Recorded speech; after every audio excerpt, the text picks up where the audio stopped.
नमस्कार दोस्तों, आपका एक बार फिर से स्वागत है हमारे चैनल आध्यात्मिक ज्ञान सुख में।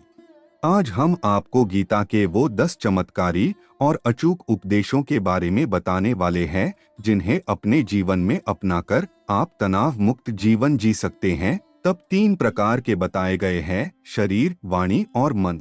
तीनों का उपयोग लोकहित में करना चाहिए। वाणी मनुष्य की सबसे अच्छी मित्र है। इससे व्यक्ति सारे संसार को अपना मित्र बना सकता है या शत्रु बना सकता है। अतः बोली की महत्ता, शब्दों का प्रभाव और वाणी को नियंत्रित और मर्यादित रखें। भगवान श्री कृष्ण अर्जुन से कहते हैं कि हे अर्जुन, कर्म करने में तेरा अधिकार है, उसके फलों के विषय में मत सोच। इसलिए तू कर्मों के फल का आदी मत हो और कर्म न करने के विषय में भी तू आग्रह न कर। कोई भी मनुष्य क्षण भर भी कर्म किए बिना नहीं रह सकता। सभी प्राणी प्रकृति के अधीन हैं और प्रकृति अपने अनुसार हर प्राणी से कर्म करवाती है और उसके परिणाम भी देती है। कुरुक्षेत्र के रण में भगवान श्री कृष्ण ने जो गीता का ज्ञान अर्जुन को दिया था, वे संदेश पूरे मानव जाति के लिए वरदान और उपयोगी है। अगर हम श्रीमद्भागवत गीता के कुछ ज्ञान को हम अपने जीवन में आत्मसात करें तो कई कष्टों से मुक्ति मिल जाएगी। आप तनाव रहित जीवन का निर्वाह कर पाएंगे। तो आइए जानते हैं गीता के उन 10 चमत्कारी और अचूक उपदेशों को जिन्हें सभी को अपने जीवन में अपनाना चाहिए। पहला उपदेश है, वर्तमान का आनंद लो, बीते कल और आने वाले कल की चिंता नहीं करनी चाहिए, क्योंकि जो होना है वही होगा और जो होता है अच्छा के लिए होता है, इसलिए वर्तमान का आनंद लो।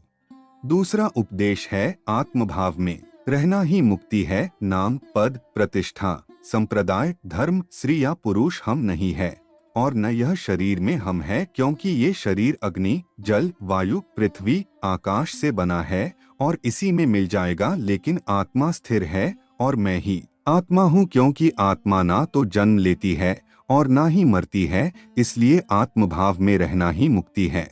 तीसरा उपदेश है, यहाँ सब बदलता है, परिवर्तन ही संसार का नियम है। यहाँ सब बदलता रहता है, इसलिए सुख दुख, लाभ हानि, जय पराजय, मान अपमान आदि भेदों को एक भाव में स्थिर रहकर हम जीवन का आनंद ले सकते हैं। चौथा उपदेश है, क्रोध शत्रु है, आपने क्रोध पर काबू रखे, क्योंकि क्रोध से भ्रम पैदा होता है और भ्रम से बुद्धि विचलित होती है। इससे स्मृति का नाश होता है और इस प्रकार पतन होने लगता है। क्रोध, काम वासना और भय ही हमारे शत्रु है। पांचवा उपदेश है, ईश्वर के प्रति समर्पण, अपने को भगवान के लिए अर्पित कर दो, फिर वो हमारी रक्षा खुद करेगा और इस तरह दुख, भय, चिंता, शोक और बंधन से मुक्त हो जाएंगे।